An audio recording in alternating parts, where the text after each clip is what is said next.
saudara-saudaraku rahimakumullah yang kami hormati, kami muliakan, pemerintah Kabupaten Tanjung Jabung Timur, Provinsi Jambi, dalam hal ini berhadir bersama-sama di tengah kita Bapak Sekretaris Daerah Kabupaten Tanjung Jabung Timur beserta perangkat beliau, para aparat yang ada di kecamatan, hadir juga beberapa camat, musyawarah pimpinan kecamatan,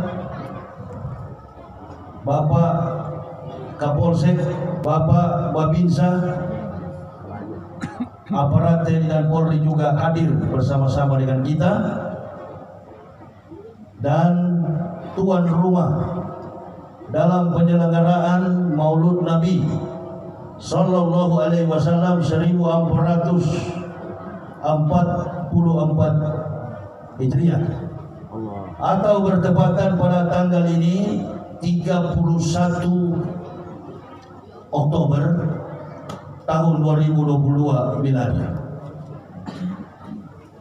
Tadi sudah disampaikan rasa bangga, rasa syukur pemerintah atas berdirinya Pondok Pesantren Darul Ikhlas di bawah pimpinan Saudara Ustadz Eli dan seluruh santri-santriwati berhadir meramaikan peringatan Maulud Nabi.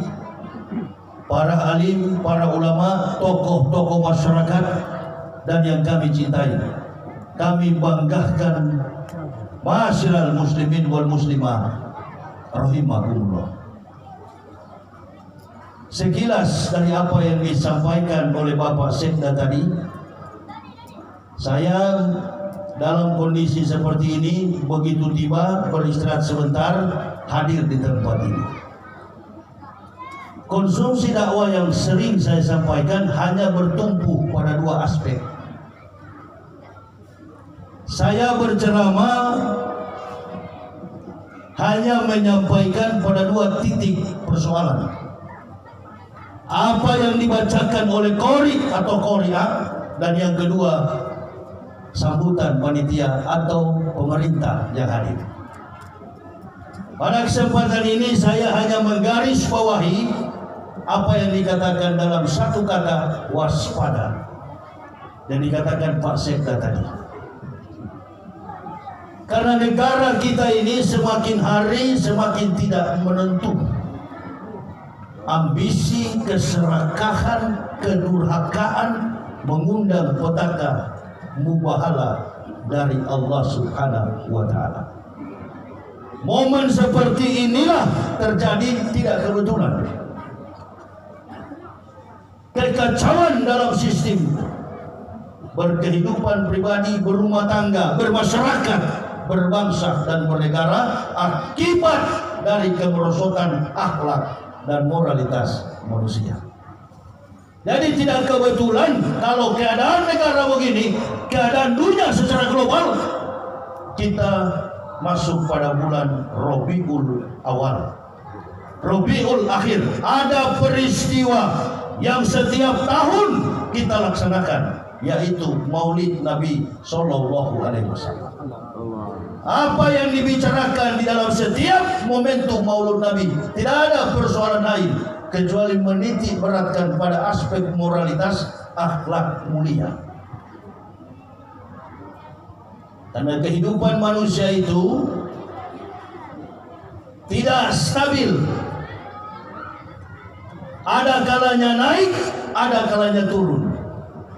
Kehidupan manusia itu ibarat air. Tadi kata Pak Sekda, waspada. Hari-hari terakhir ini cuaca tidak baik, akan muncul hewan-hewan yang mematikan. Begitulah keadaan filosofis. Begitulah gambaran kehidupan dunia secara khusus di Indonesia. Waspada. Karena Indonesia ini digiring pada sebuah konsep kehidupan jauh dari akhlak mulia Nabi kita Muhammad Sallallahu Alaihi Wasallam. tanggal 28 Oktober 3 hari lalu, saya diundang berbicara pada satu pertemuan pemuda. Dalam satu komitmen membicarakan tentang Hari Sumpah Pemuda. Dari tahun 1926 sampai finalnya 1928, 28 Oktober, para mahasiswa, anak-anak muda yang terhimpun kepada satu perhimpunan yang besar berskala nasional, Indonesia Student Board, P3I, Perhimpunan Pelajar-Pelajar Indonesia. Mereka ingin bangsa ini keluar dari kaum kolonial penjajahan, dan mereka berhasil. Indonesia merdeka. Singkatnya begitu. Perjuangan para pemuda tidak berakhir sampai di situ. Sampai hari ini kita menambahkan negara kita ini berdaulat, betul-betul berdaulat, baik dalam komitmen bernegara hingga komitmen berbangsa dan bernegara.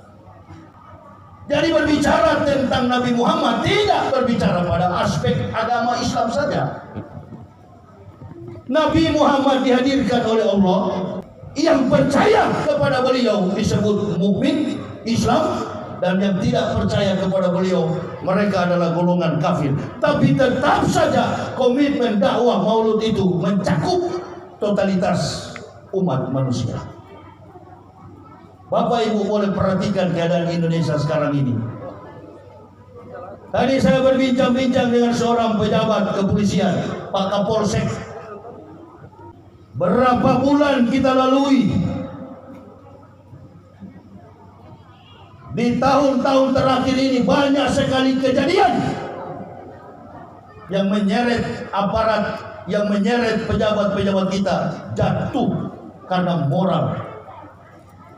Dan saya katakan kepada beliau, kalau polisi rusak, bukan polisi yang rusak, itu adalah individu. Kalau tentara rusak, bukan tentara yang rusak, tapi individu. Kami adalah orang yang dulunya tidak beragama Islam. Betapa bahagia, betapa senang kehidupan kami ketika kami mendapat hidayah. Baru kami tahu bahwa memang Islam itu bukan teori. Ibu bapak, saudara-saudara, Islam itu adalah praktik kehidupan. Enak kita bicara la ilaha illallah Muhammad Rasulullah, enak sekali.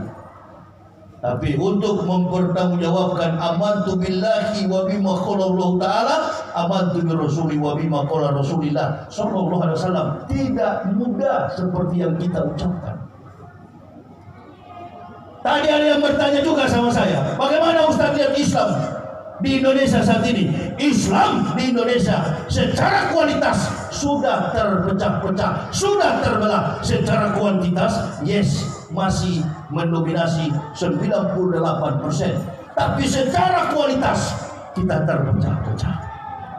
Maulud Nabi inilah yang mempersatukan kita.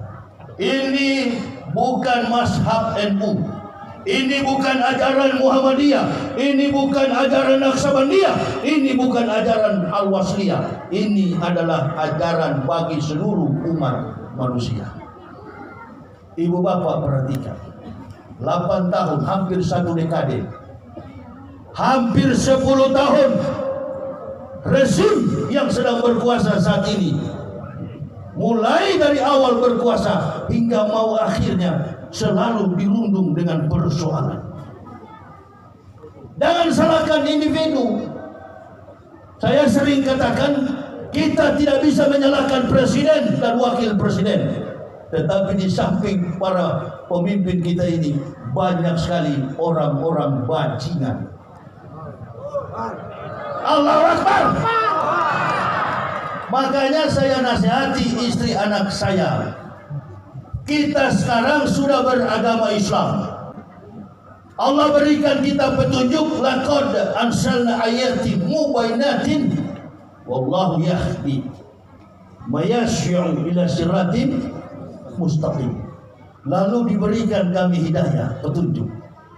Sampai ke dalam Islam saya nasihati. Sekarang kita bukan lagi beragama Kristen. Kita sudah beragama Islam. Kita adalah orang beriman, mukmin. Saya ajarkan kepada istri anak-anak saya 3 hal. Enggak yang tinggi-tinggi. Saya tidak mengajarkan kamu hafal 30 juz Al-Quran. Tidak. Saya tidak ajarkan anak istri saya hafal hadis, ribuan hadis di kepala. Tidak. Itu penting. Tapi saya bilang kepada mereka, 3 saja yang kamu pelajari. Yang pertama saya ajarkan, jangan pernah tinggalkan sholat 5 waktu. Afdalul a'malu as-sholatu khams. Amal yang paling utama itu adalah sholat 5 waktu, yang membedakan kita dengan orang kafir.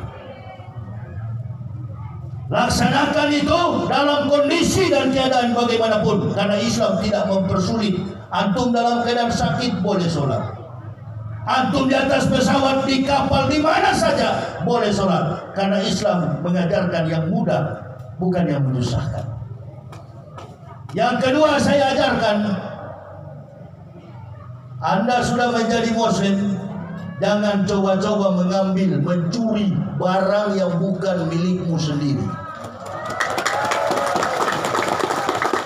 Jangan merampok, jangan mencuri barang orang lain. Banyak perampok di zaman akhir ini. Orang sudah mati pun dirampok. Yang ketiga saya katakan, jadilah dirimu sendiri, jangan pernah menjadi diri dan pikiran orang lain. Kalau kamu jadi pejabat, jangan berhati penjahat. Kalau kamu jadi penjahat, jadi penjahat yang betul-betul penjahat. Jangan berpura-pura penjahat. Susahnya kita di Indonesia ini, pejabat berhati penjahat, jadi pejabat. Jangan salahkan TNI, jangan salahkan Polri, jangan salahkan Jokowi, Ma'ruf Amin, dan pemerintah lain. Salahkan pribadi-pribadi mereka. Kalau belum siap jadi pejabat, jangan bercita-cita mau jadi. Berat sekali, berat sekali. Allahu Akbar. Ibu bapak, saudara-saudaraku, saya dan keluarga bukan seperti ibu bapak. Jalan kemana-mana, ibu bapak tidak ada musuh. Kami sekeluarga ini dimusuhi oleh orang-orang yang bukan Islam. Mereka mencaci maki, mereka memfitnah, mereka menghina. Bahkan mereka tidak puas, mereka penjarakan kami. Alhamdulillah Pak Seta, saya bangga dari agama Islam ini. Di kafir nggak pernah masuk penjara, nanti di Islam. Allahu Akbar. Di Islam saya penjara. Mayoritas masyarakat Indonesia adalah Muslim. Saya bisa masuk penjara. Bayangkan itu. Orang Islam juga tidak bela, padahal banyak dia. Oh, tunggu dulu. Ini menunjukkan bahwa Islam agama yang benar. Jangan pakai bela.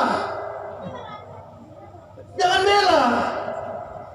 Kita harus kooperatif. Polisi datang ke rumah saya dari Mabes Polri. Ustaz, ada laporan. Saya sudah tahu. Saya sudah tahu, komandan.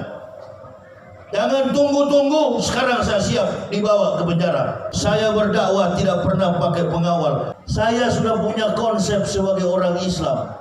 Al-mu'minuna la ya'mutuna bal yunqalun.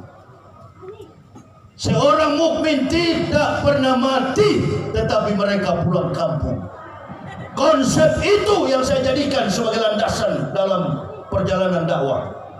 Qudwatun fi sabilillahi aw rakhautun khairun minad dunya wa ma fiha. Berangkat pagi atau sore, berjuang di jalan Allah lebih mulia daripada dunia dan segala isinya. Allahu Akbar. Sudah saya tinggalkan lama itu. sudah saya tinggalkan. Gak pernah saya tengok ke belakang seperti istrinya Lot, Nabi Lut. Sudah saya buang ke belakang, jauh, tinggalkan. Saya hanya mencari ridho dan ampunan Allah. Berapa lama saya hidup di dunia ini? Berapa lama? Nabi-nabi pun hidup. Mereka pada akhir kehidupannya meninggal dunia, wafat, diambil oleh Allah. Apalagi kita manusia yang penuh dengan hina-hina ini. Rasulullah Shallallahu Alaihi Wasallam datang sebagai manusia biasa, diutus kepada umat manusia. Kama arsalna fikum rasulan minkum yatlu alaikum ayatina wa yujakikum wa yu'allimukumul kitab wal hikmat wa yu'allimukum ma lam takunu ta'lamun. Kata Allah, kami sudah mengutus seorang rasul dari antara kamu, di tengah-tengah kamu. Ini ajaran tauhid Islam. Kami sudah mengutus, kata Allah, seorang rasul dari antara kamu, di tengah-tengah kamu. Dari manusia kepada manusia. Enggak pernah dari manusia menjelma jadi Tuhan. Batu jadi Tuhan, kayu jadi Tuhan, pohon jadi Tuhan, manusia berubah menjadi Tuhan. Enggak pernah. Makanya di dalam Islam tak ada juru selamat, cari selamat masing-masing. Sedangkan selamat yang hadir ini belum tentu. Enggak begitu dalam Islam. Ini yang mendorong saya untuk mempelajari, apalagi Maulud Nabi. Siapa yang tahu Rasulullah itu bakal jadi Nabi? Ada yang tahu? Ada orang Islam pada waktu itu, tak ada satu Muslim pun dibawa oleh paman beliau ke Syam, berdagang pergi ke Yerusalem, disaksikan oleh seorang ahli kitab terkemuka di Yerusalem bernama Pendeta Bukhairah, memanggil Abu Talib. Abu Talib, ke sini. Kemanapun anak yang kau bawa ini, anak kecil berumur 8 tahun ini, ke kanan awan ikuti, ke kiri awan mengikutinya. Kemana saja dia melangkah, awan menudungi di atas kepalanya. Peristiwa orang dilindungi, dinaungi oleh awan hanya terjadi 2 kali. Yang pertama, sejarah Bani Israel keluar dari cengkeraman Firaun, dari tanah Mesir, perbudakan Firaun. Dan yang kedua, Rasulullah Sallallahu Alaihi Wasallam. Maka Bukhairah berkata, Abu Talib, bawa kembali anak ini ke kampung halamanmu di Mekah, karena anak ini mempunyai tanda-tanda kenabian. Saya tahu namanya Ahmad bin Abdullah. Orang Yahudi dan Nasrani di zaman dulu menyebut Rasulullah itu Ahmad bin Abdullah. Ben itu sama dengan kita Islam, bin, anak laki-laki. Makanya orang Yahudi ini tahu bahwa anak kecil ini adalah cikal bakal menjadi nabi yang terakhir dari susunan historik catatan sejarah 124.000 nabi. Ibu bapak perhatikan. Saya sering tanya kepada jamaah, ada berapa jumlah nabi dalam Islam? Mereka jawab 25. Terlalu kecil. Pegawai negeri saja di Kabupaten Tanjung Jabung Timur ratusan, bahkan ribuan. Mimpin masyarakat yang tidak sampai 10 juta. Bagaimana mungkin nabi menyampaikan risalah kepada seluruh umat manusia, jumlahnya hanya 25? 25 itu adalah pilihan Allah. Manusia biasa yang dilebihkan Allah menjadi manusia luar. Nabi belum tentu Rasul. Rasulullah sudah pasti Nabi. 25 itu bukan cuma Nabi, mereka adalah Rasulullah. Nabi belum tentu Rasul. Rasulullah sudah pasti Nabi. Polisi, tentara belum tentu jenderal. Jenderal sudah pasti polisi atau tentara. Itu pun tumbang 2 bintang. Amin ya robbal. Nah, ada yang jago tembak sniper di dunia ini, nembak bintang. Ada bintang nggak malam ini? Cuaca baik. Nah, akan hujan Demikian Pak Sekda. Insya Allah ini bahaya ini berakhir malam ini. Nah, ada bintang. Siapa yang jago tembak? Hirbah, penembak mahir, sniper, tak bisa jatuhkan bintang, apalagi bulan, apalagi matahari, sulit ditembak. Tapi kalau sudah kehendak Allah, maka lillahi ayat takiza bi waladin subhana isa qad amran fa'ina ma yaqulu lahu kun jadi maka jadi. Berangkat samuk. Jangan coba-coba. Negara kita ini sedang diberikan mubahalah. Jadi maksud saya mau sarankan kepada pemerintah kita ini, siapapun yang menjabat di negara ini, jangan coba-coba cubit-cubit apalagi ulama kau sakiti, kau lukai, kau hina, kau fitnah, kau penjarakan, kau bunuh. Tunggu saja. Dari dulu kami sudah katakan, kami tidak pernah mengkritisi rezim yang berkuasa ini dalam etos dan kinerja kerja. Tapi kami para pendakwah melihat kezoliman yang terlalu lebar di masyarakat. Saya tidak ada yang support saya kemana-mana. Otak saya berdakwah ini karena hikmah dari Allah. Makanya saya nggak pernah pakai pengawal. Dari dulu 3 person. Saya, my wife, and my son.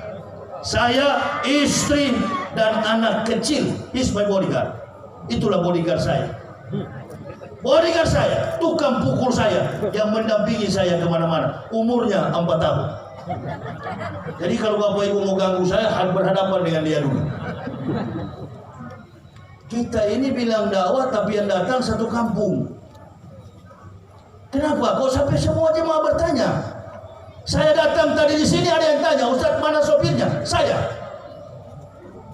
Sejak kapan Ustaz bawa mobil? Dari 2006 sampai sekarang. Ustaz tuh istirahat, absen karena di penjara. Enak juga di penjara. Di penjara bisa jadi imam, bisa berdakwah, bisa jadi khatib Jumat. Hari besar Islam kami lakukan. Bahkan ibu bapak mau tahu, ada satu orang Tiongkok, orang Cina, dia ditangkap di Singapura. Dia tidak bisa bahasa Indonesia, yang dia tahu hanya bahasa Mandarin Cina. Setiap orang Islam sholat, dia baru 1 bulan ditangkap, 3 minggu dia ikuti umat Islam sholat. Saya panggil seorang Cina yang ada di dalam, namanya Jeffrey, yang sudah warga negara Indonesia. Kok Jeffrey, sebentar saya mau tanya, kok kenal orang Cina yang baru masuk penjara tadi, kasus judi online? Oh saya kenal Ustaz. Coba kamu pakai bahasa Cina, tanyakan dia kenapa dia ada di sini.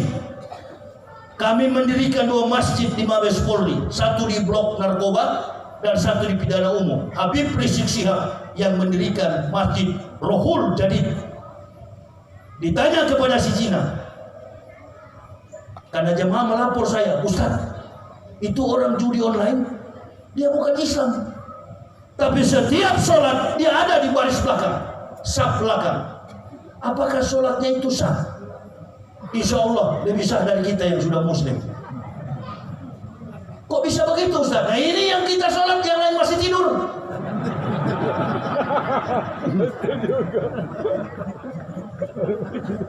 Nanti orang lihat baru dia sholat, orang tidak lihat dia tidak sholat. Innalillahi. Riya.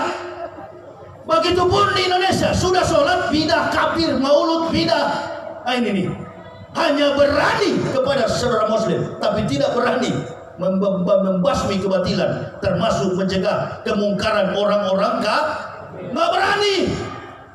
Cuma berani kepada saudara muslim. Siapa mereka? Kelompok-kelompok Wahabi. Betul apa betul? Ini kalau ada Wahabi di sini marah sekali dia sama saya.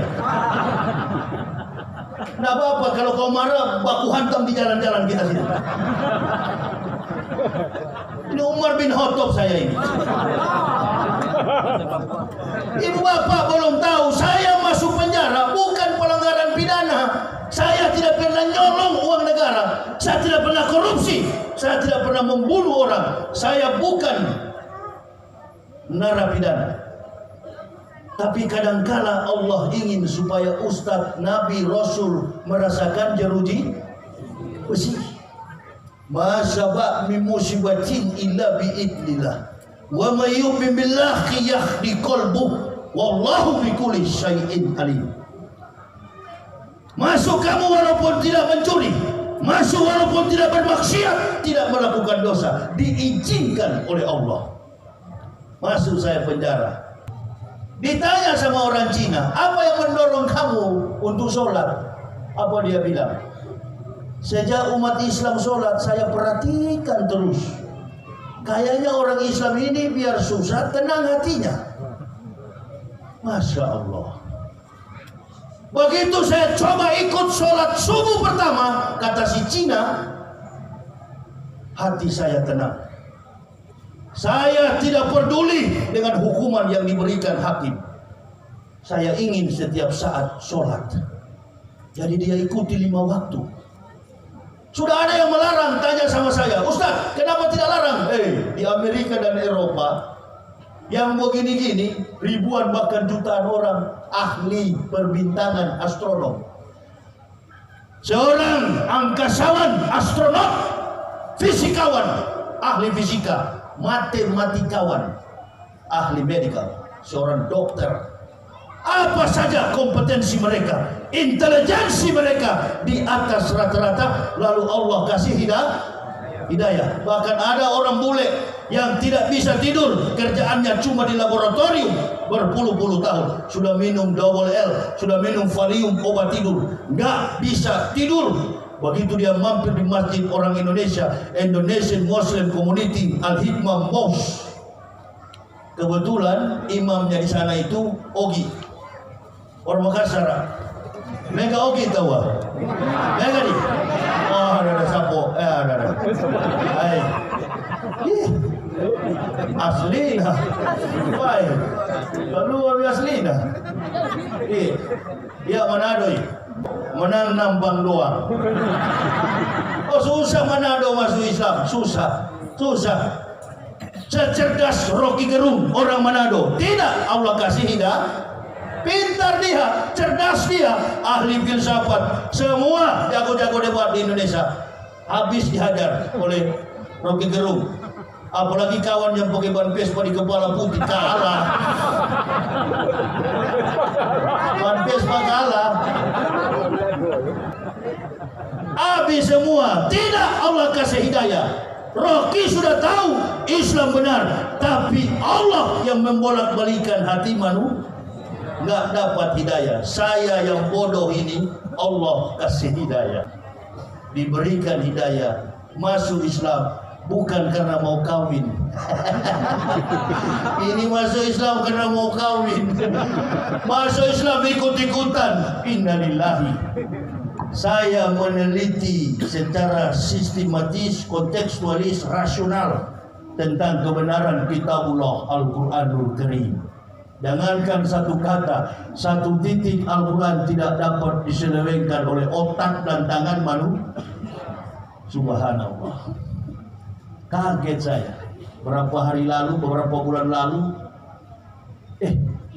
kok ada yang bilang 300 ayat harus dihapus? Siapa yang bilang begitu? Orang yang tadinya Islam, Ustaz perhatikan, dia belajar di pesantren dari kecil sampai dia tumbuh dewasa. Dia murtad dari Islam, namanya Tai Pudin.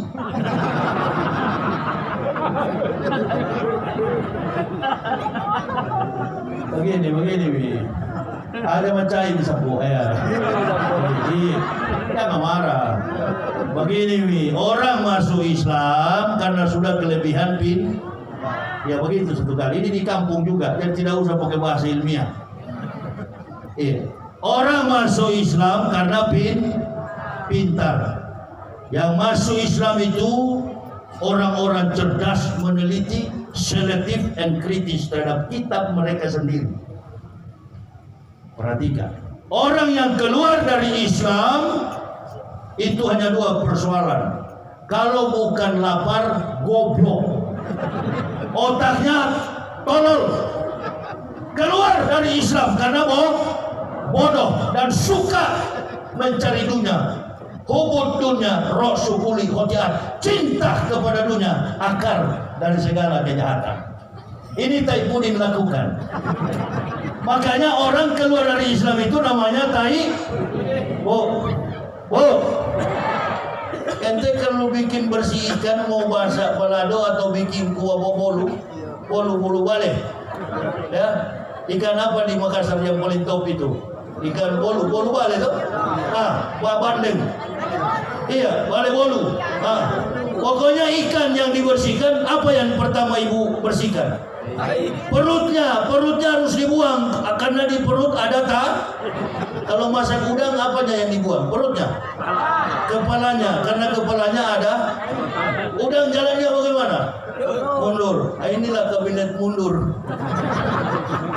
Maju-maju Pak Jokowi.